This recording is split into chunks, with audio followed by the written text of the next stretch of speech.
Testing. Good evening. Good evening, everybody.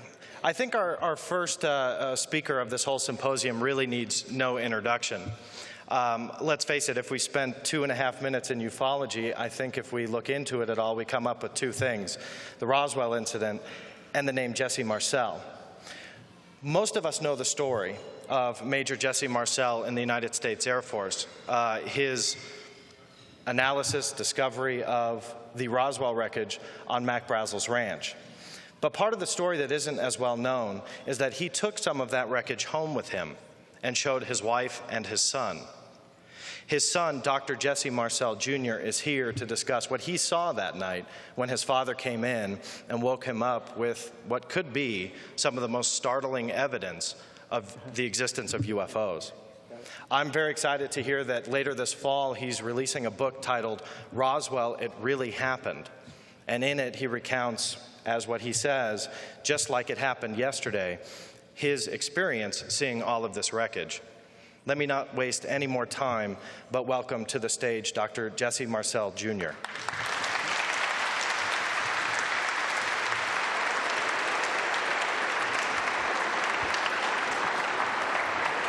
Okay, John, thank you.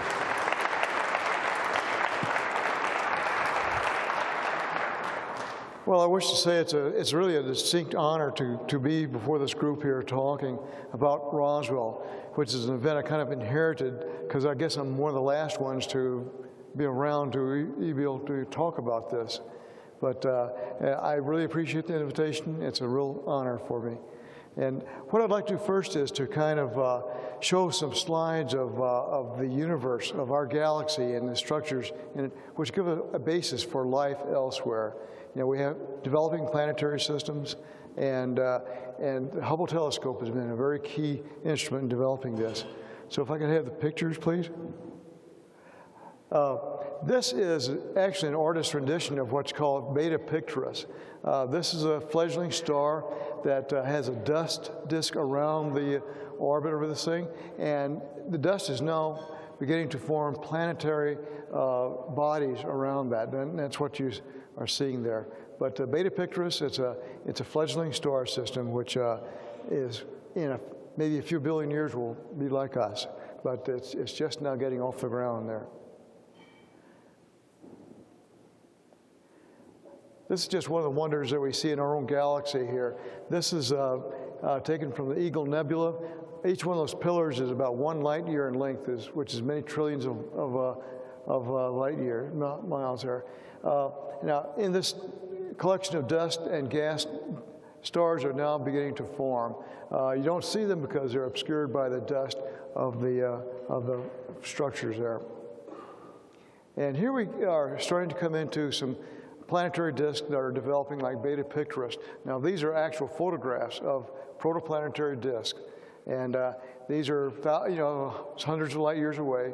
And the Hubble telescope has picked these out. And as you can see the central star with the dust cloud around it and forming planetary systems.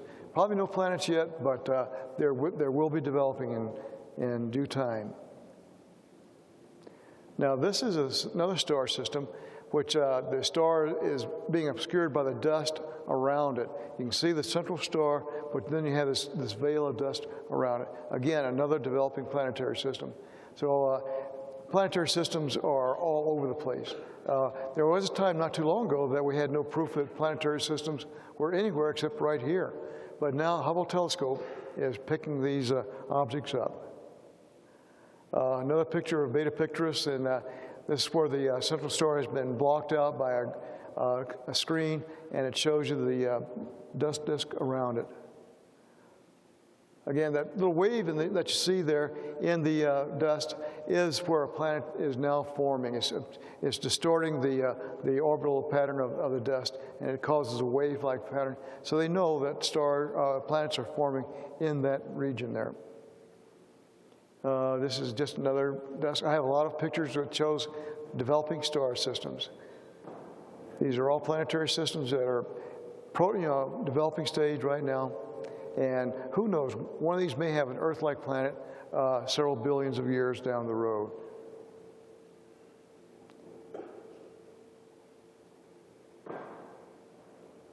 Hubble telescope is a wonderful instrument. Now here's a little closer to home. This is Saturn, of course, and shows you what the beautiful, where our own solar neighborhood is very beautiful. This is a distant galaxy. If you want to count the number of stars in the observable universe, there's 10 to the 22nd power stars. Now, that's not just a big number, but that's a huge number. Because if you want to count all the grains of sand on beaches and deserts of the Earth, you'll come to the number of 10 to the 22nd power. And to think that there's only one grain of sand that has habitable planets around it, I don't think so. There are too many enormous possibilities out there. Besides, if we're all there is, there's an awful lot of wasted space out there. This is just other galaxies, each containing 100 to 400 billion stars, 400,000 million stars. These are distant galaxies. This is the wide field where they take a prolonged exposure in space. Each one of those dots is a galaxy. Those are not stars. Those are full-fledged galaxies billions of light years away, just to show you the enormous size of our universe. Just another star system developing. That's where they blocked out the central star, so you just see the structures around it.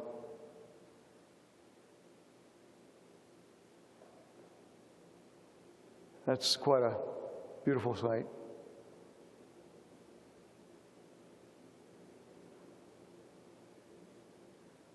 Now, this is in our own galaxy here.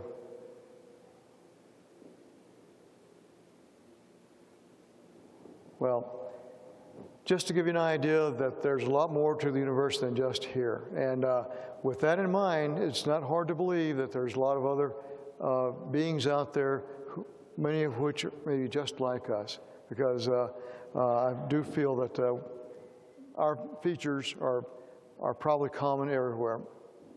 And now to talk about Roswell, what I'll do is kind of go over my Roswell experience. And if there's any questions on this, I'll be glad to answer them at the end of the presentation. But I'll give you the facts as I know them about Roswell. In early 1947, July to speak, it was summertime. I was out of school and having fun, playing with my own friends.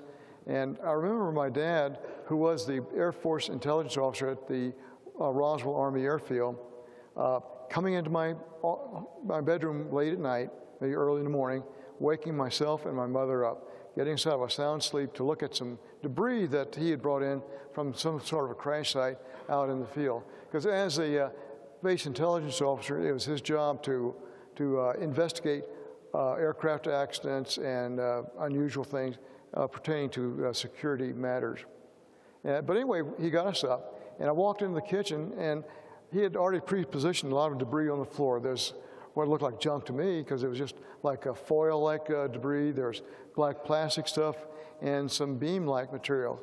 And the first thing he wanted to do was for me and my mother to kind of go through this and look for any kind of electronic debris, like vacuum tubes, resistors, condensers, or wires. And so we poured through this stuff, and no, there's nothing like that, no electronic stuff at all. Just looked like junk. But there's something that caught my eye, And this is the most intriguing part of the debris that I recall. It was a beam-like structure, like an I-beam, and it was made out of metal. It looked like the same kind of metal that the foil was made out of. But the strange thing about the beam was that when you held it to a light, which over my left shoulder, there were some figures or some symbols along the inner surface. And they had a kind of a distinct color. They were purplish violet hue, kind of semi-reflective. But I looked at these things and I thought, gosh, is this like Egyptian hieroglyphics? I looked at that, no, it's not hieroglyphics, but because there's no animal figures or things like that. But it's more like geometric symbols, geometric shapes like squares, circles, pyramids. They're in solid color. And I do remember a couple of them for sure. Most of them, I don't remember, but I know what they looked like. And my dad said something like, you're probably seeing writing from an alien race, because it was his belief that the debris that I saw came from a machine that came to grief outside of Roswell on the ranch in the northwestern area there. And he said, take a look at this because you'll never see this again, which is true. So anyway, we looked through it, and there's, like I said, there's this black plastic stuff like Bakelite, which is like a kitchen counter material. And then I kind of looked at the foil. What it was is a very light foil. I didn't try to bend it or tear it or deform it in any way. And it was just like foil all the way through. Some of the pictures of these radar targets have paperback foil. This was not paperback foil, so this did not come from a radar target like they're trying to tell us. But it was a very light material, didn't try to bend or deform it. We looked at it for about 15 or 20 minutes and said, gee whiz, what is this, So finally, I helped my dad package it back up. He put the box back in the back seat of our car, which is a 1942 Buick Special. I went to bed, and he took off. I think he went to the base that night to deliver the debris to the base so that Colonel Blanchard, who was the base commander, could look at that maybe the next morning.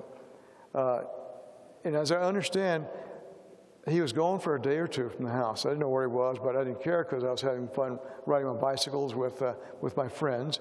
But when he came back in, he sat my mother and myself down and said, look, Jesse, don't ever talk about this. Treat this as a non-event because for all intents and purposes, it never happened. So, okay, yes, sir. It's just following orders because that's what he was doing. He was told to make sure that the family did not talk about this, indicating there's something very special about the debris that we saw. And so that's the way it laid for years. And but I tell you what it did do for me. It opened my eyes to the universe and cosmology, because I realized, and I've known since 1947, that there are other beings out there, and they're smart enough to get their machines from there to here, which we can't, way beyond our capabilities.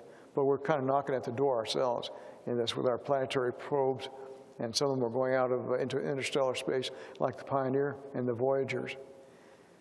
But anyway, since that time, I realized that we're not alone, that we do have our cousins out there, maybe smarter than we are, but we'll catch up to them, hopefully. And for that reason, I've always been interested in astronomy and cosmology, because, again, the realization that we aren't the only ones, that there isn't a lot of wasted space out there, because there's probably other people out there too, pretty much like us, living, breathing, thinking organisms. And hopefully they're peaceable, because if they weren't, we probably wouldn't be here now. So we don't have anything that they want. And then other people say, well, how about your religious feelings about this? And for me, it has really opened my eyes up. I'm a Roman Catholic, and it's really engendered a stronger faith in God, because I realize that He didn't make just us, but He made others out there, and that just shows the greatness of His powers.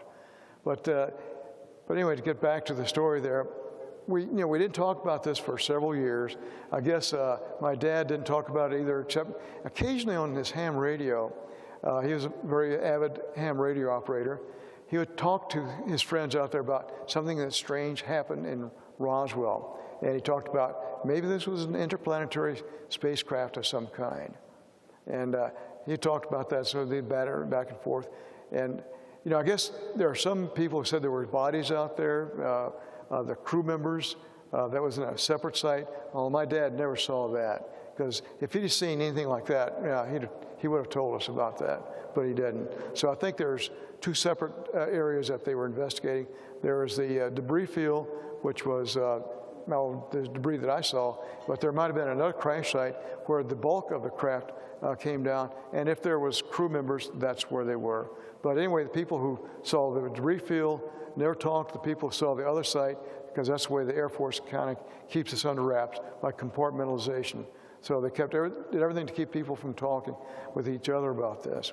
And as a matter of fact, I think most people who were assigned to my dad's unit that went out there to investigate this or to collect the debris were sent elsewhere. I think they were reassigned to other areas. But anyway, you know, in 1978, my dad finally started talking about this with his ham radio buddies.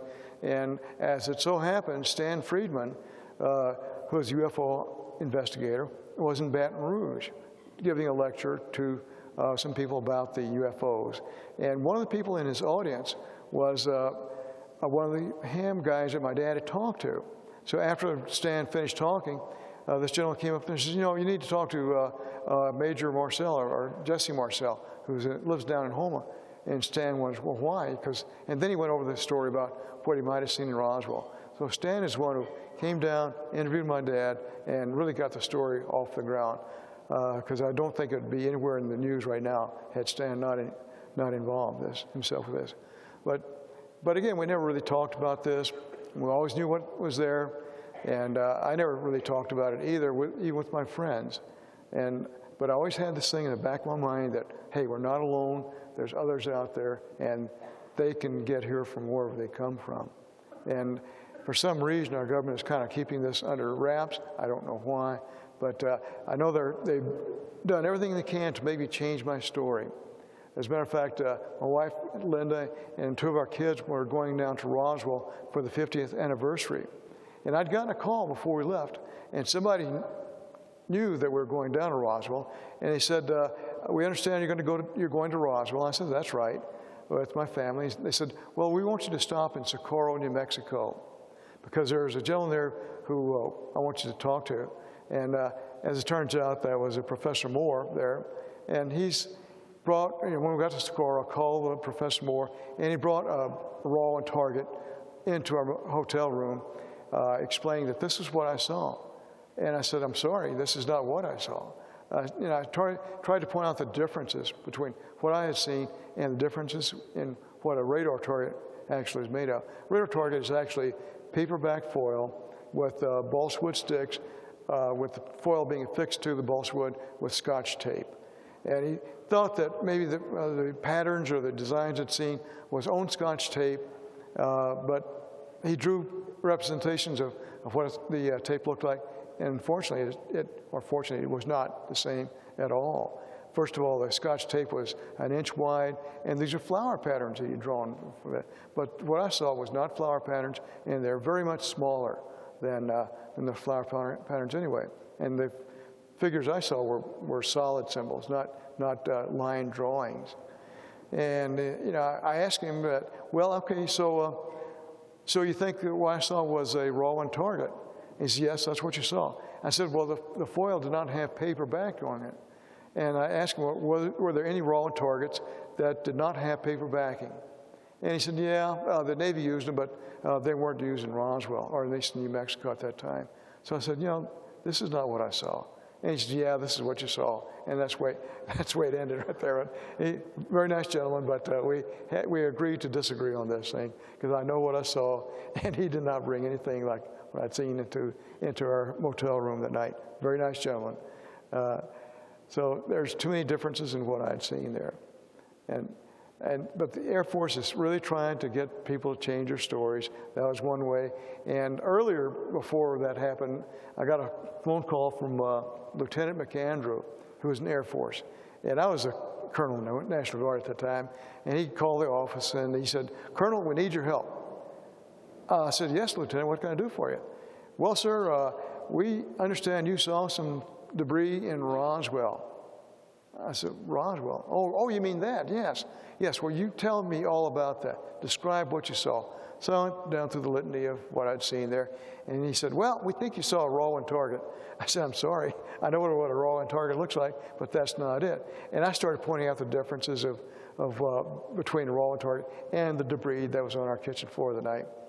And the final comment was, well, we don't know what you saw, period. So I didn't really help them out at all. Anyway, but in the monograph, Roswell, case closed, man, they didn't include any of my descriptions in there at all. They stuck to their story of a rolling target, which was on either a weather balloon or a mogul balloon, which was actually a top secret device at that time. So anyway, the bottom line is, they're saying that what I saw was a rolling target, parts of a mogul balloon or a weather balloon. There wasn't anything like that. There were actually, and getting back to the radio component parts, in the debris that we saw, there was no radio components, which would be in a weather balloon or a mogul balloon, because there would be a transmitter to transmit back to base wind direction, speed, altitude, pressures, and so forth. And what the mogul balloon was a top secret device which was designed to detect atmospheric disturbances from distant explosions, like should the Russians or the Soviets detonate a bomb, this could have picked up the pressure waves from it. But again, no electronic devices, which there would have been if this was a mogul balloon that I'd seen there. So anyway, the differences are there, and I know what I saw, even though it's so many years ago, but it made such a keen impression on me. It's like set in concrete. I can't change my story because the story is set in my mind. And so no matter what they do to try to make it change, it isn't going to change. But anyway, that's where it is now. And I'm writing a book. I'm almost 70 years old. So I'm trying to get all my thoughts down in print before I go, because I know my time on Earth is kind of limited, but hopefully not too limited. But so what I'm going to do is get this down in book form so that people can get the feelings of what I saw, what effect it had on our family, and why I believe this was an extraterrestrial craft and not a mundane radar target like they're talking about. And that's basically the story I have as far as it goes with Roswell. There's other things too, but time is limited. So, but I thought if there's any questions that people would have, I would like to answer them if I possibly can. Yes, sir.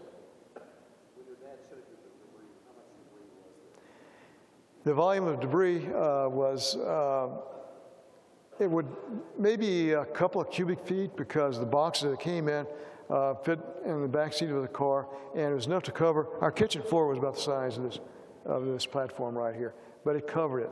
So if you put it all in the box, it would be a couple of cubic feet. But that was not all. There's more debris in the car that I did not see. So he only brought one representative portion of it in. Of the I-beams or the, well, you know, it'd be fragments, maybe 6 or 8 inches square. Just enough to cover the bed, so there's quite a bit of it. As a matter of fact, getting back to the foil, I heard my dad say that when he brought this stuff back to the base, he picked out a larger piece, and one of the guys who worked in his office tried to bend it with a sledgehammer, didn't touch it. Now, I didn't see that, but anyway, that was an anecdotal account of this stuff. So the foil I saw looked like it would have been very easily bent and torn, although I didn't try it. But there are other pieces that were not bendable or are able to be torn or deformed. I did not, you know, because I thought that, you know, this is Air Force property, and it's very strange material, and I didn't keep any of it. As a matter of fact, it didn't even occur to me to keep any of it, because it would have been found out and it had been taken away from me. I guess the one person who did have a piece of it was Bill Brazel, who was the rancher's son, who found a piece of it and put it in saddlebags. And later, I'm not sure how much later in time it was, but he went to a bar in Socorro or someplace out there, and he started talking about having a piece of the Roswell debris. Well, he said about a week later, here comes some guys knocking on the door saying, you have some stuff that we're going to get. And so he said that they were pretty determined to get it, so he surrendered it to them. And this is quite a while after the Roswell event occurred. So we're not talking about pieces of aluminum trash that should have been just put in the garbage. So it was important enough that they found out that Bill Brazel still had some of it, and that means also that the walls have ears, because he was talking with his friends about this. And so they came in to get it, and we're talking about something very strange here. And yeah, Bill Brazel, I heard him say that myself. I was sitting at the kitchen table in the ranch house as he was talking about this capture of the debris there. But to answer the question, I didn't keep any of it myself. I just looked at it. I'm sorry, we have a question mic here for the recording. If you could come up to ask your questions from this microphone, please. If anybody dares.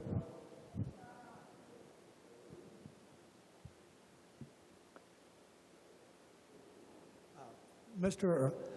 Marcel, at the bar that Bill Brazel had that parts and pieces in, that was my father's bar in Corona, New Mexico. Oh, Corona. Okay. And whenever I read that in the book called The Roswell Incident, I called up Bill because I'd known him all my life. And he lived in Capitan at the time. And I read him the caption under the picture, and I asked him, Bill, is this true that you had these parts and pieces in my dad's bar? And he said yes. So that's straight from the Bill Brazel's mouth. Yes, sir. Very interesting. Thank you for the comment there. Yes.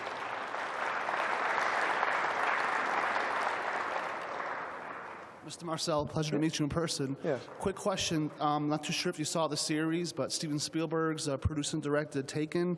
They depicted the graphic on the I-beam. Were you consulted? And if not, did he come pretty close to matching what you saw? I don't recall seeing that in one of Spielberg's movie. Yes, sir. It depicted like 3 or 4 different stories at the same time, but one of the stories was yourself, your father, and what he recovered at the crash site, and showing. They didn't show it showing the family. It was its own twist on it, but the graphic, the graphic and the actual series they showed, I was wondering if you actually saw that. If so, did it match close to what you saw? Yeah, I don't recall seeing that portion of it. Okay. Thank you, sir. You bet. This may relate a little bit to the previous question, but there have been several sources that have revealed the symbols that you allegedly saw. Can you identify which source is the most reliable based on your memory? Well, I know there's been a lot of people draw them, and I just recall what I saw, and I've tried to put down what I'd seen in graphic form there. There's only one symbol I know for sure was on the I-beam, and it was like a truncated pyramid with a ball or a circle over a solid circle over it, like a seal balancing a ball on its nose. And that's the reason I remember it, because I could tie it in with a familiar object. Where's the publication where that shows most accurately? I'm sorry? The publication where that shows most accurately? Yeah, I don't know. I'm not sure I know where the publications are. Okay.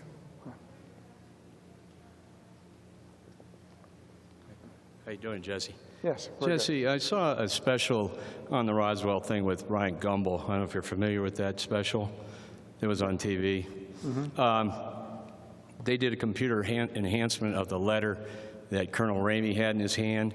That was very, to me, a smoking gun. It said basically there was a crash and there was victims picked up and there was a disc. Can you elaborate on that at all, as far as what you know? Can I do what? I'm sorry. Can you elaborate on that? Do you know anything about that? That's very intriguing to see a telegram with words, victims, wreck, things like that, because in a mogul balloon or weather, there would not be any victims. So right, exactly. I mean, that to me seems to be a very piece of damning evidence, and it's not really been... That says it all right there. So that, right. Yeah, the fact he had it in his hand was very fortuitous that the telegram was facing the camera. Yeah, they probably didn't know that 40 years ago it was going to be enhanced. That was Bon Johnson's camera there. So yeah, I think that says it all. So so we're not talking about wreckage of balloon debris, because if you look at the floor, there was maybe a balloon-on-balloon background, and the foil that was on the floor in General Ramey's office that I saw the pictures of looked like it was paper-backed, which goes along with the radar target. Oh, exactly. Okay. So, but the foil again was not paper-backed. Right. But the fact that the telegram was there is that's amazing. That's one of the smoking guns that I think that people ought to really wake up to. It's right there. That's it. As far as I'm concerned, that seals it. That did for me too. No question about that. Thank you. Yes. Hi, Mr. Marcel. Yes. The debris you saw, were any of the pieces attached to one another? Was there anything that looked like an assembly or a component? Well, you know, one of the things that we tried to do was to put it back together like a jigsaw puzzle, but the pieces were too numerous to have done that. It really could not. There was no pieces attached to it, like there wasn't any foil attached to one of these beams with tape, for instance. The beams were separate by themselves.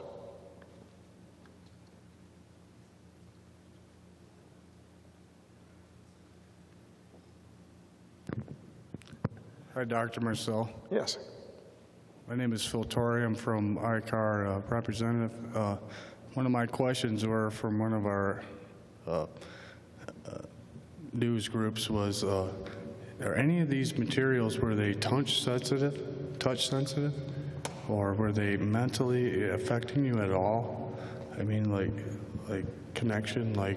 No, you didn't have an unusual feel to it. No, I just, except it was very light. Like again, the symbols, if you pass your fingers over the symbols, were they like I kept thinking about luminescent? that. Were they embossed or were they raised above this metal surface?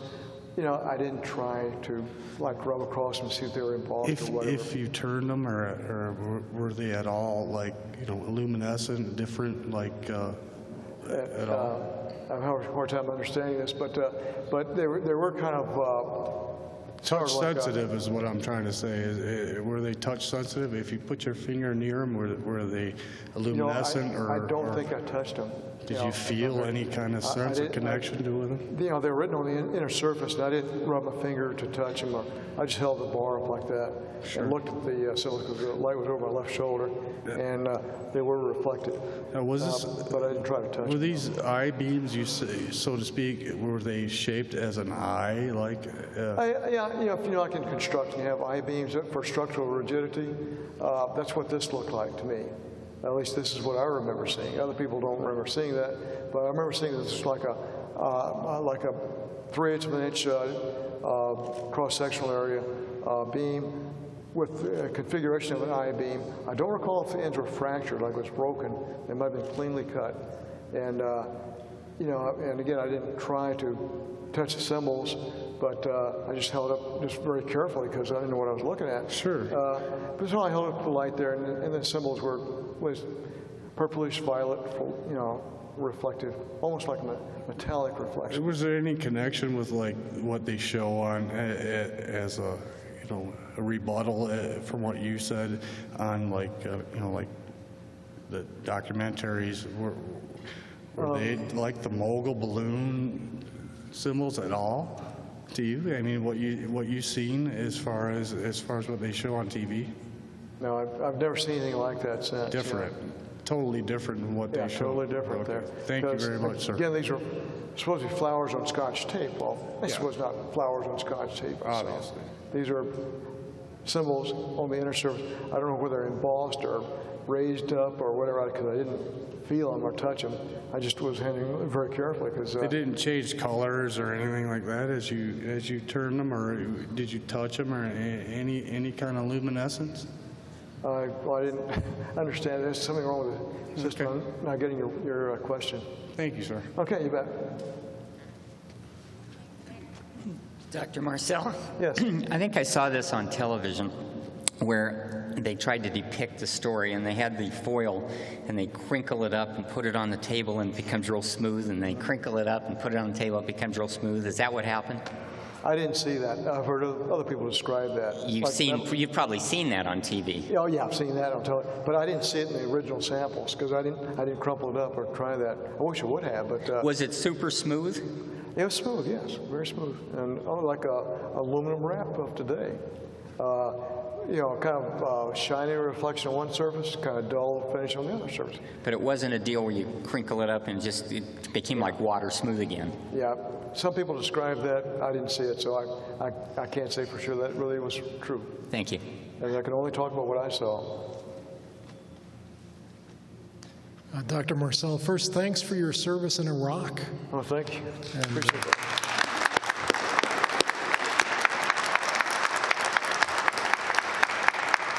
I appreciate it. Thank you very much. ladies and gentlemen. Thank you very much. Are they going to make you go back, or are you complete with that now? I hope not. I'm still in the ready reserve, which means if they need you, you're gone. So, but hopefully that You won't don't happen. ever get too old for that, I guess. I'm sorry? You don't ever get too old for that? You're not going to age out? No, age is not a factor. The factor is if you pass your flight physical and you're physically capable, that's all they need. I hope you keep passing the physicals and don't have to go. Age is not a factor.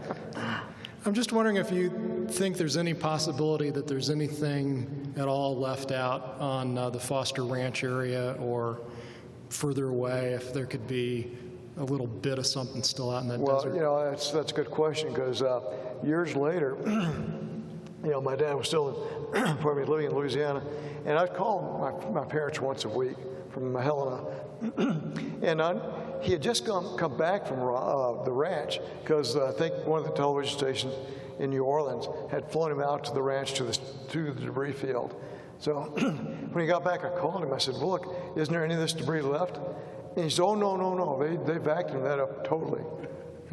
Back in, you know, when they were looking for it. So there wasn't anything left. Although Bill Brazel apparently got a piece of it before they vacuumed it up. But there's nothing out there right now. You mean they really took like a Kirby or a Hoover? I don't know, but he was pretty sure there wasn't any of it left. Have you ever gone out looking around? I've never been to the exact crash site. Never been there. Thanks. You bet. Thank you. Hi, Dr. Marcel. Since you and your mom had spent time looking at the debris, did you ever have a discussion with your mother about what her thoughts were, what you both had seen? There's a lot of. I didn't get this question. Since you spent time looking at the debris with your mom, did you ever have a conversation with your mom about what she thought you had both seen?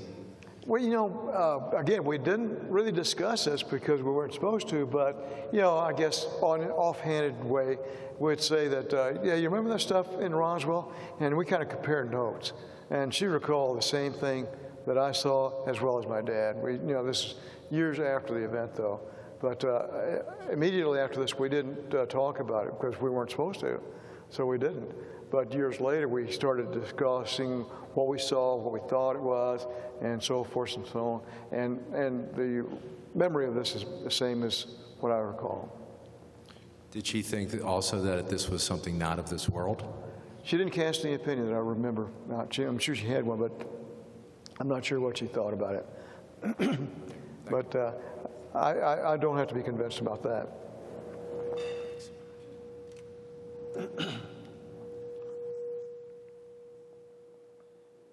Dr. Marcel, in the year 2000, I had the pleasure of coming to your ranch and interviewing you for a documentary film.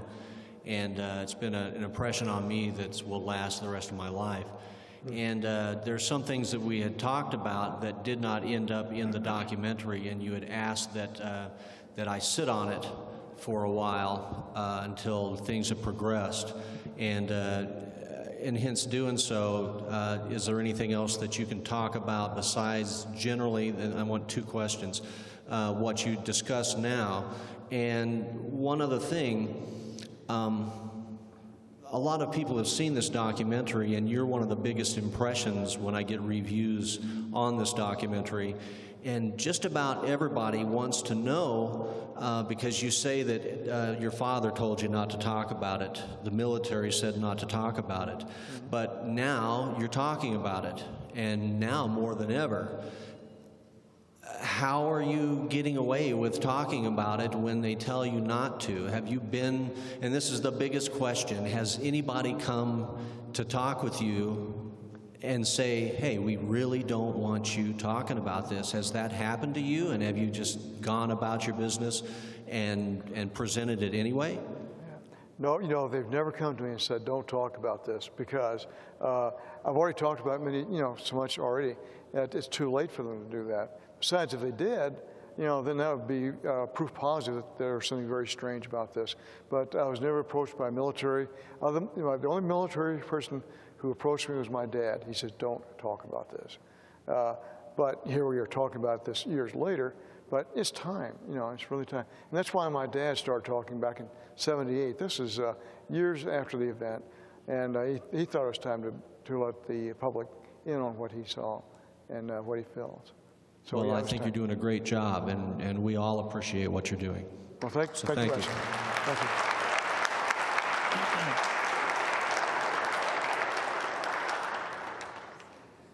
Hello, Dr. Marcel. Yes. Just a quick question. I didn't know, I've read a few UFO books and I had heard conflicting stories. Did your father ever pose with the actual wreckage of the UFO? Or was it something that was, or did they just pose with the pictures of the supposed switched debris?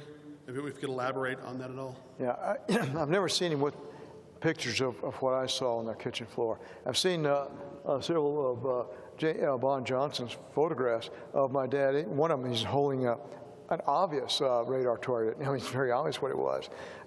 And he had a very chagrined look on his face, like, you know, this is what you want me to look at here, right? But the debris that, the photographs that I saw, you know, resemble more like debris from a raw target. The only thing that really separates that is a telegram that General Ramey is holding in his hand. That says it all as far as I'm concerned. Okay. And, you know, my dad did say that one strange thing, and I'm not sure how he meant this, but he said the news people saw only a very small part of the real stuff. So there was some there, though. So there might have been some real stuff there, because he said they only saw a very small part of the real debris. But when I look at those photographs, I really can't find what I saw. Okay, thank you. You bet.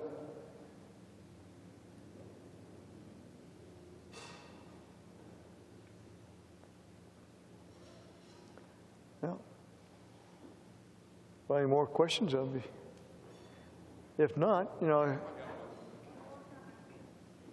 Oh, okay.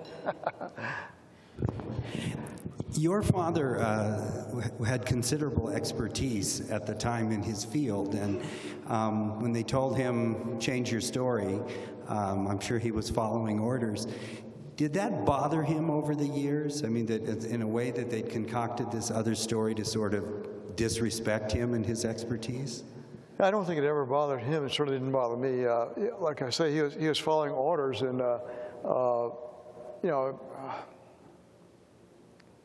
again, it didn't seem to have any effect. People, you know, say it was horrible the way they treated him, but he wasn't treated badly, to my knowledge, anyway.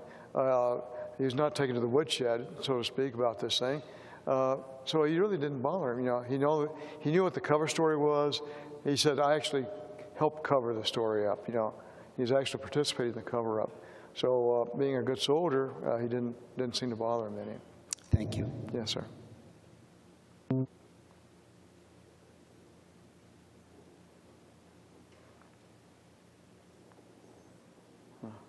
Well, I tell you, it's been enjoyable, and I'll be around tomorrow. Should y'all think of anything else, I'll be glad to convey what I know.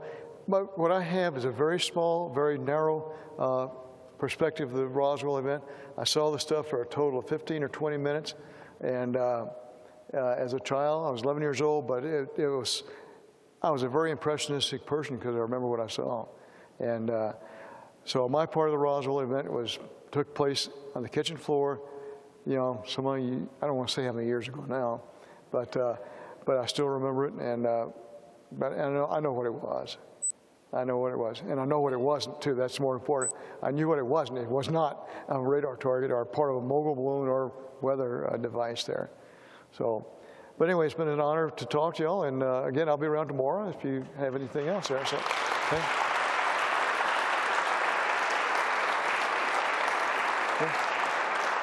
Thank you. Thank you very much. Well, thank you. Okay, well, it's my pleasure. So.